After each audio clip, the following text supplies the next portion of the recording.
Días de radio. Días de radio. Días de radio. Días de radio. Días de radio. Días de radio. Días de radio. Un programa de la Facultad de Educación de la Universidad de Antioquia. Escúchanos en el dial 1410 AM de la emisora cultural de la Universidad de Antioquia y en su sistema de radio educativa en las regiones del departamento. La radio no finaliza cuando termina el programa. Cada 14 de noviembre se conmemora el Día Mundial de la Diabetes. Este día fue creado en 1991 por la Organización Mundial de la Salud y la Federación Internacional de la Diabetes y se conmemora en el aniversario del nacimiento de Sir Frederick Banting, quien descubrió la insulina junto con Charles Betts en 1922.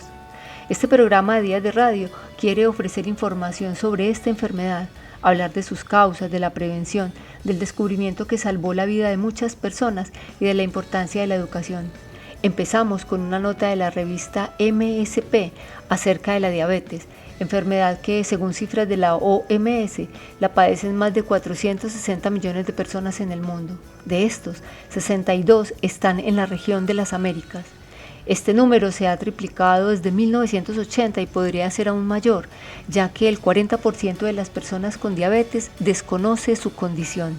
La diabetes es una enfermedad crónica que afecta la forma en la que tu cuerpo utiliza la glucosa en sangre. Existen dos tipos de diabetes. En la diabetes tipo 1, el páncreas produce poca o nada de insulina. Sin la insulina suficiente, la glucosa se acumula en el torrente sanguíneo en lugar de entrar en las células. Mientras que en la diabetes tipo 2, el cuerpo desarrolla una resistencia a la insulina que produce el páncreas. Por lo tanto, el nivel de glucosa o azúcar en sangre es demasiado alto. Pero, ¿cómo se manifiesta la diabetes en el cuerpo? 1. Con mucha sed y aumento de orina.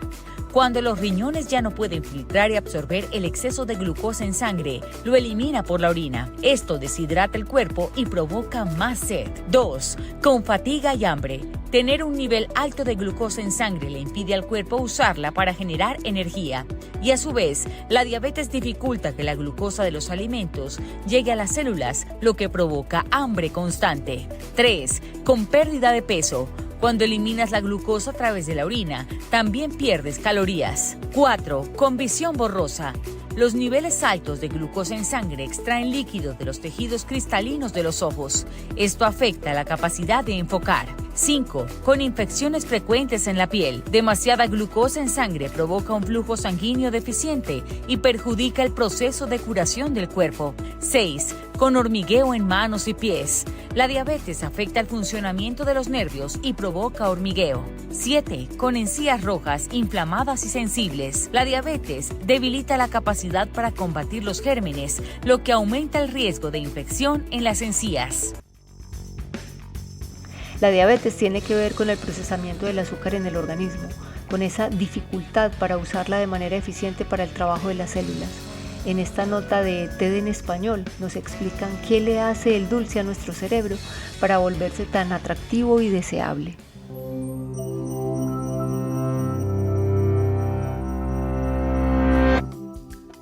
Imaginen galletas calientes, caramelos crujientes, tortas aterciopeladas y conos de barquillos apilados con helado.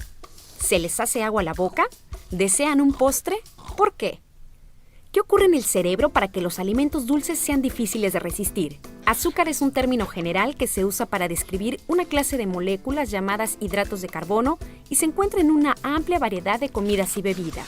Miren las etiquetas de los productos dulces que compran. Glucosa, fructosa, sacarosa, maltosa, lactosa, dextrosa y almidón. Todas son formas de azúcar. Son de alta fructosa el jarabe de maíz, los jugos de fruta, el azúcar en crudo y la miel. Y el azúcar no solo está en dulces y postres. También se añade a la salsa de tomate, al yogur, a la fruta disecada, a las aguas de sabores o a las barras de granola. Como el azúcar está por todas partes, es importante entender cómo afecta al cerebro. ¿Qué ocurre cuando el azúcar toca la lengua? ¿Y comer un poco de azúcar les hace desear más? Al comer un bocado de cereal, los azúcares que contiene activan los receptores de lo dulce, parte de las papilas gustativas de la lengua. Estos receptores envían una señal al tronco cerebral y desde ahí se bifurca en muchas áreas del cerebro anterior. una de las cuales es la corteza cerebral. Diferentes secciones de la corteza cerebral procesan diferentes gustos: amargo, salado, umami y en nuestro caso dulce. Desde ahí, la señal activa el sistema de recompensa del cerebro. Este sistema de recompensas es una serie de vías eléctricas y químicas que surcan varias regiones diferentes del cerebro. Es una red complicada, pero ayuda a responder una sola pregunta subconsciente: ¿debería comer otra vez?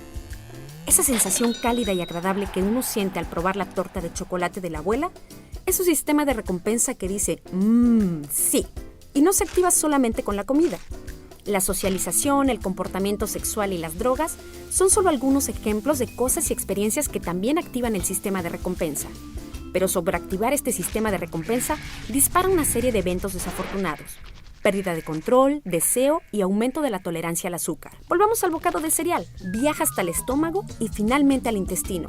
¿Y adivinen qué? Ahí también hay receptores de azúcar. No hay papilas gustativas, pero sí envían señales al cerebro que indican que uno está lleno o que el cuerpo debería producir más insulina para contrarrestar el azúcar extra que estamos comiendo. El activo principal de nuestro sistema de recompensa es la dopamina, un químico o neurotransmisor importante. Hay muchos receptores de dopamina en el cerebro anterior, pero no están distribuidos de manera uniforme. Algunas áreas tienen densos grupos de receptores y estas zonas activas de dopamina son parte del sistema de recompensa. Drogas como el alcohol, la nicotina o la heroína envían dopamina a toda marcha y llevan a algunas personas a buscar constantemente ese estímulo. En otras palabras, a ser adictas. El azúcar también provoca liberación de dopamina, aunque no de forma tan violenta como las drogas. Y el azúcar es raro entre los alimentos que inducen dopamina. El brócoli, por ejemplo, no tiene ningún efecto y eso quizá explique por qué es tan difícil que los niños coman verduras. Y hablando de alimentos saludables, digamos que tienen hambre y deciden ingerir una comida equilibrada. Al hacerlo, los niveles de dopamina suben en las zonas activas del sistema de recompensa. Pero si comen lo mismo muchos días seguidos, los niveles de dopamina subirán cada vez menos y finalmente se nivelarán. Y se debe a que, en materia de comida, el cerebro evolucionó para prestar especial atención a gustos nuevos o diferentes. ¿Por qué? Por dos razones. Primero, para detectar comida en mal estado. Y segundo, porque cuanto más variada la dieta, es más probable que obtengamos todos los nutrientes que necesitamos. Para mantener esa variedad, tenemos que poder reconocer nuevos alimentos y, más importante aún, tenemos que querer seguir comiendo nuevos alimentos. Y por eso bajan los niveles de dopamina cuando el alimento se vuelve aburrido. Ahora, volvamos a la comida. ¿Qué pasa si en lugar de un plato saludable y balanceado, comemos alimentos ricos en azúcares? Si uno raramente come azúcar o no come mucha azúcar junta, el efecto es similar al de una comida balanceada. Pero si uno come demasiada azúcar, la respuesta de dopamina no se nivela. En otras palabras, comer mucha azúcar seguirá siendo recompensado. Así el azúcar funciona como una droga. Es la razón por la que la gente se engancha a comida azucarada. Y volviendo a los distintos tipos de azúcar, cada uno es único, pero cada vez que consumimos cualquiera de ellos, se activa un efecto dominó en el cerebro que dispara un sentimiento gratificante. Muchos y con mucha frecuencia producen una actividad frenética. Así que sí, el consumo excesivo de azúcar puede tener efectos adictivos en el cerebro, pero una porción de torta de vez en cuando no les hará daño. El centenario del descubrimiento de la insulina presenta una oportunidad única para lograr un cambio significativo para los más de 460 millones de personas que viven con diabetes. En la siguiente nota de Lilly Farmacéutica, una aproximación a la historia de este descubrimiento. Hoy en día, más de 400 millones de personas en todo el mundo viven con diabetes, y muchas de ellas usan insulina para controlarla. Gracias a un siglo de avances y descubrimientos científicos, ahora podemos satisfacer las necesidades de las personas con diabetes de maneras que antes solo soñábamos que fueran posibles. Las insulinas actuales están disponibles en muchas formas para satisfacer las diversas necesidades de las personas que viven con diabetes.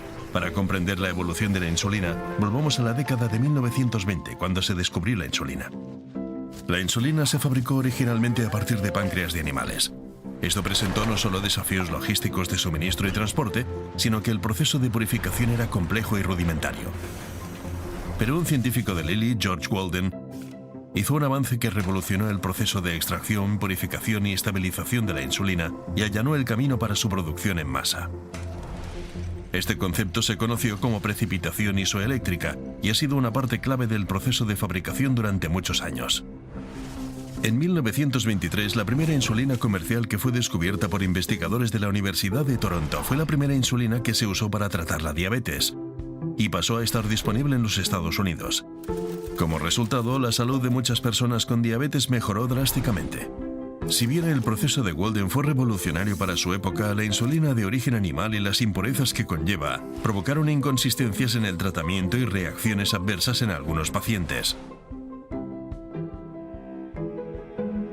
En la década de 1970, los investigadores descubrieron la tecnología de ADN recombinante, un proceso muy sofisticado de creación de insulina sintética que acabaría eliminando la necesidad de la insulina de origen animal. Y este proceso de fabricación sigue siendo la base de la producción moderna. En 1982 empezó a suministrarse la primera insulina humana, y la investigación continua ha permitido desarrollar tratamientos más precisos y específicos, como las insulinas de acción rápida para la hora de la comida. Los avances científicos y tecnológicos también han dado lugar a métodos de administración nuevos y mejorados.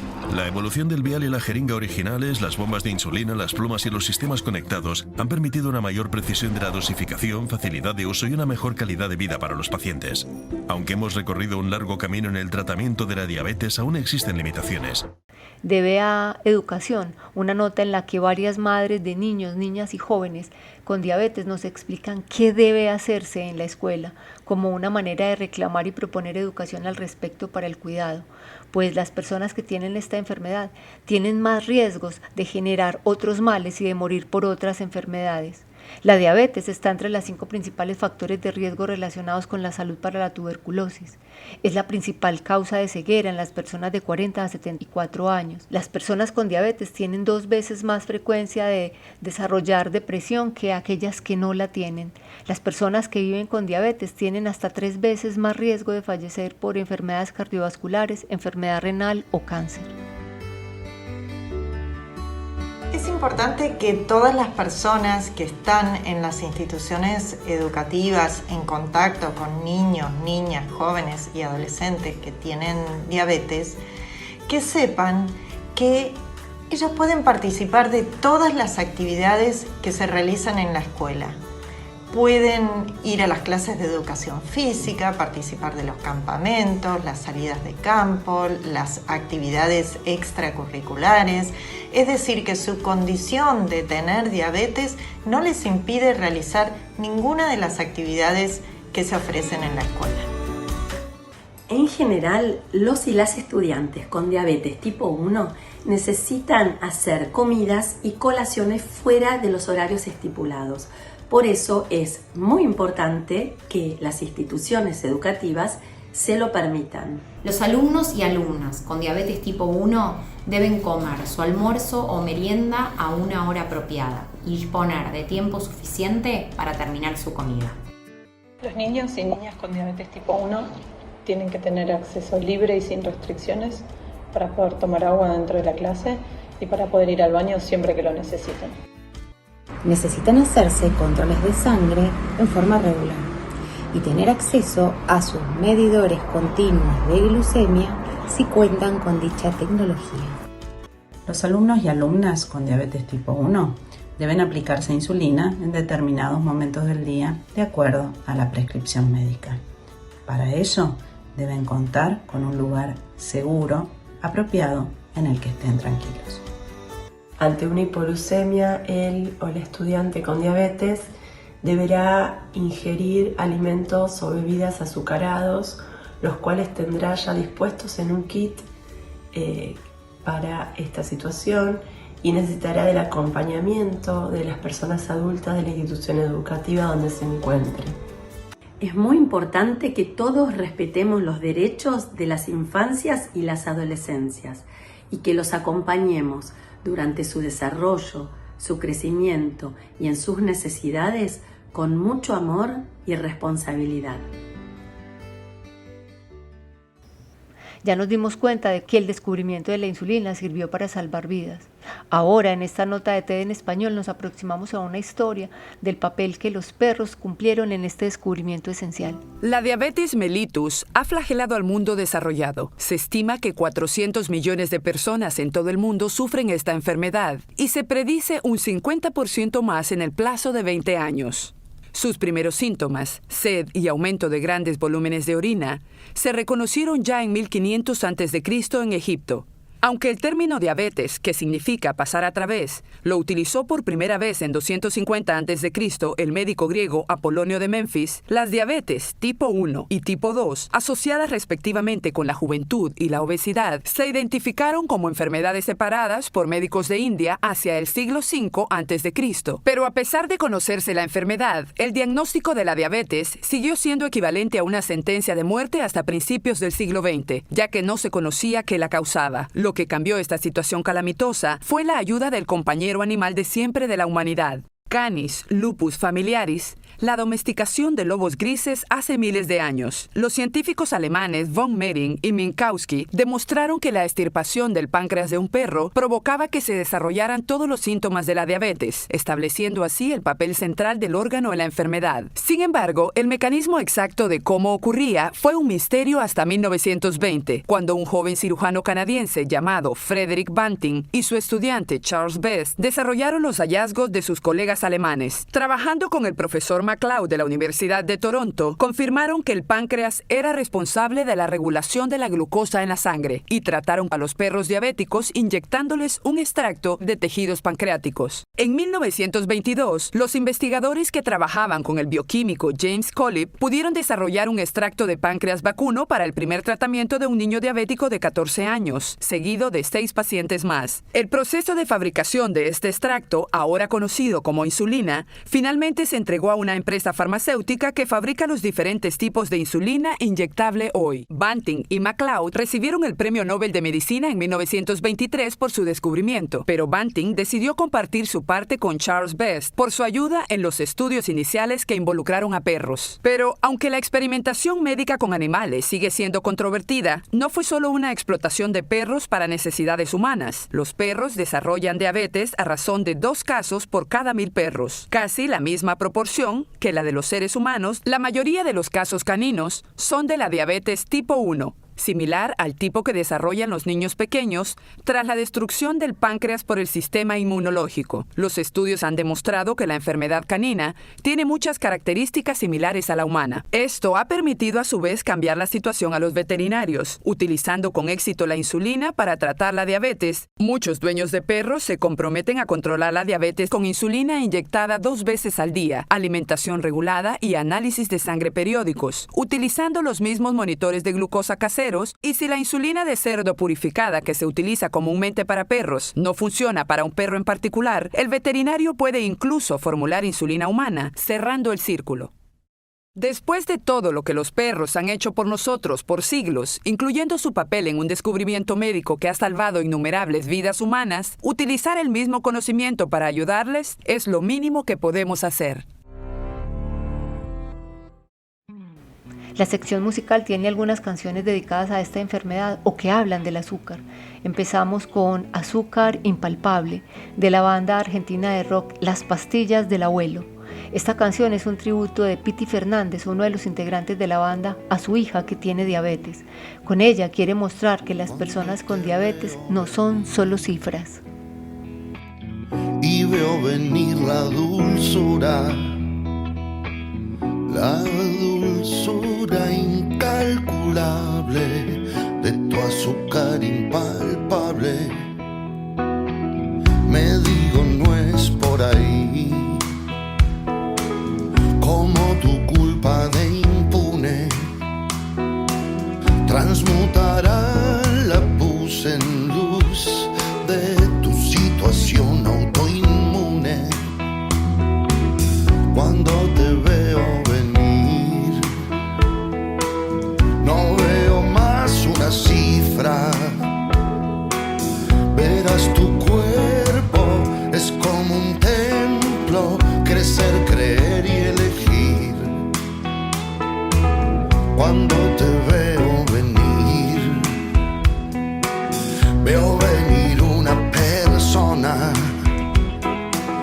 que se emociona, se decepciona y se permite sentir.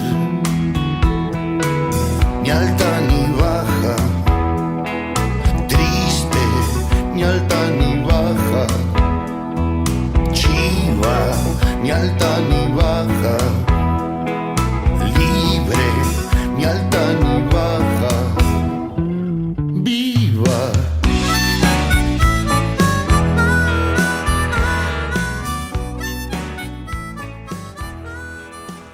diabetes, Adam Sandler, canta su amor por los dulces como el algodón de azúcar, los chupetines y las barras de caramelo, pero reconoce que tiene diabetes y no debería comerlos. Se disculpa con El hombre de arena por haber metido la pata y comienza de nuevo mencionando más dulces que quiere comer. Al final menciona que su médico le ha diagnosticado diabetes, pero aún disfrutó cantando sobre dulces. Oh yes. Oh, cotton candy, making me randy, multicolored lolly. What the hell happened? No, you don't just start over. You apologize to me. You don't just do that to the Sandman. Okay, let's start again. We'll cut around it. Not yet. Hit it. Whew. Yes, yes, yes. Oh, cotton candy, making me randy, multicolored lollipop, gobstop, I never stop, red attire, I fucked up, alright, sorry. Fuck that shit! The Sandman don't fuck up! From the top. Oh, cotton candy, making me randy, multicolored lollipop, gobstop, I never stop, Reese's Pieces, Jaws and Chew, Butterfinger, Snickers too, red atomic fireball, I wanna eat them all, give me a green Jolly Rancher, let me hear that! Let's go! Eat it while I lie in bed, Laffy Taffy, Lemonhead, Cadbury eggs will hatch, kids from the Sour Patch, Milk Duds and Swedish Fish, Gummy Bears and Licorice, if you got a Kit Kat. La culpa es una canción compuesta por Alberto Cerritos y Lester Ramírez, que hace parte del álbum Dulce Veneno, una colaboración entre la Escuela de Música del Rock a la Palabra, El Poder del Consumidor y Cacto Producciones, en la que alertan de los riesgos de consumir bebidas azucaradas como las gaseosas. Dicen que beber 1 o 2 porciones de estas bebidas al día incrementa en un 26% el riesgo de desarrollar diabetes. La culpa es de ese veneno y del daño que nos hace. El error es que disfracen de fortuna el vaso lleno, de despojos y de obsceno, color negro desperdicio. La culpa es del artificio con el que ahogan los años. Y el problema es el engaño con el que venden un vicio. La culpa no es que exista un veneno persuasor. La falta está en que el sabor monopolizado insista en subyugar a las listas y sofoque a otras opciones. El problema lo compone la falta del albedrío contra el marketing impío que impone las decisiones. El problema que es que mueran millones sin advertencia. Culpable es la negligencia de las viles refresqueras, porque nos venden ceguera, diabetes y defunciones. El error son los millones que invierten en un engaño para bebernos el daño y refrescar los panteones. Científicos de la Universidad de Zúrich desarrollan un nuevo método para obtener insulina por células modificadas que reaccionan con la música y lo probaron en ratones. La iniciativa consiste en encerrar células de diseño productoras de insulina en cápsulas que pueden implantarse en el cuerpo. Para poder controlar desde el exterior cuándo y cuánta insulina se libera en la sangre a partir de estas células, han estudiado y aplicado distintos activadores en los últimos años: luz, temperatura y campos eléctricos. Pero el último método sorprendió. Utilizan música para provocar que las células liberen insulina en cuestión de minutos. Descubrieron que el método funciona especialmente bien cuando se escucha We Will Rock You de Queen.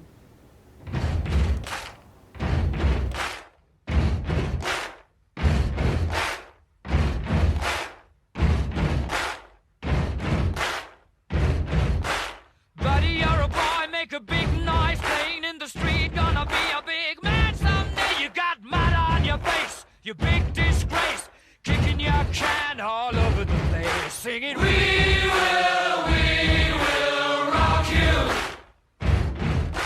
We will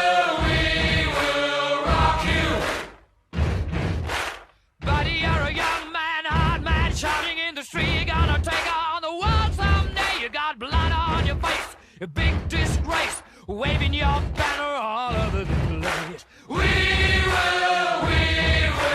rock you. Sing it. We will rock you.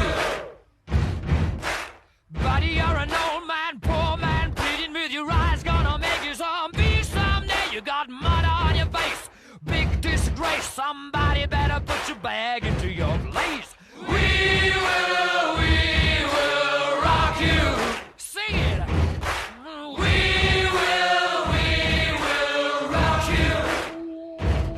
Everybody, we will rock you. We will rock you. All right. Días de radio. Días de radio. Días de radio. Días de radio. Días de radio. Días de Radio, un programa de la Facultad de Educación de la Universidad de Antioquia. Escúchanos en el dial 1410 AM de la emisora cultural de la Universidad de Antioquia y en su sistema de radio educativa en las regiones del departamento. La radio no finaliza cuando termina el programa.